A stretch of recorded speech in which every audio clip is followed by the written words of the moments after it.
کہ پاکستان کے وزیر خارجہ شاہ محمود قریشی وہاں پہنچتے ہیں تو وہاں عوام یہ کہتے ہیں کہ اس پار بھی لیں گے آزادی، اس پار بھی لیں گے آزادی، ہے حق ہمارا آزادی۔ تمہیں مزید ویڈیو دیکھنے سے پہلے اگر آپ نے ابھی تک ہمارا چینل سبسکرائب نہیں کیا تو ابھی سبسکرائب کریں اور ساتھ بیل آئیکن کا بٹن دبائیں تاکہ ہماری ہر نئی آنے والی ویڈیو کا نوٹیفیکیشن آپ کو مل سکے۔ جی نواز مجید صاحب، یہاں جو صورتحال میں نے دیکھی بڑی تعداد میں تقریباً 3 سے 4 ہزار کے لگ بھگ لوگ آئے ہیں اور ان میں اکثریت جو ہے وہ جموں کشمیر کی ہے۔ اب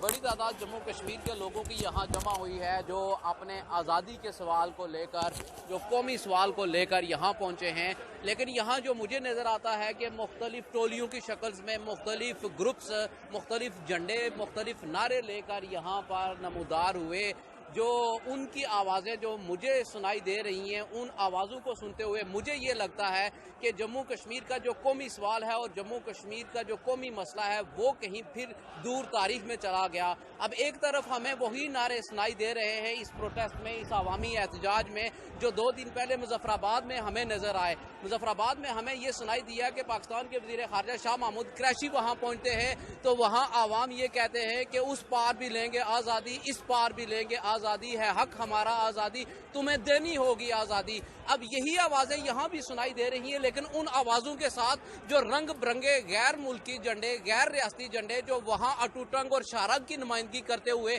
ہمیں نظر آتے ہیں۔ ہماری ریاست جموں کشمیر کے دونوں اطراف میں بھارت کے زیر انتظام اور پاکستان کے زیر انتظام وہی ٹولیاں، وہی گروپ یہاں پر جب قومی آزادی کی بات ہوتی ہے یا نعرہ لگتا ہے تو خالصتان زندہ باد کی آوازیں سنائی دینی لگ پڑتی ہیں، وہیں سے ہی کشمیر بنے گا پاکستان کی آوازیں سنائی دینی لگ پڑتی ہیں۔ تو ایسی صورتحال میں اب یہ دیکھیں، یہ سارے آزادی کے اور اپنے ریاست کی جو نمائندگی کرنے والا پرچم اٹھائے ہوئے جا رہے ہیں، لیکن انہی میں پیچھے سے کوئی ایک آئے گا،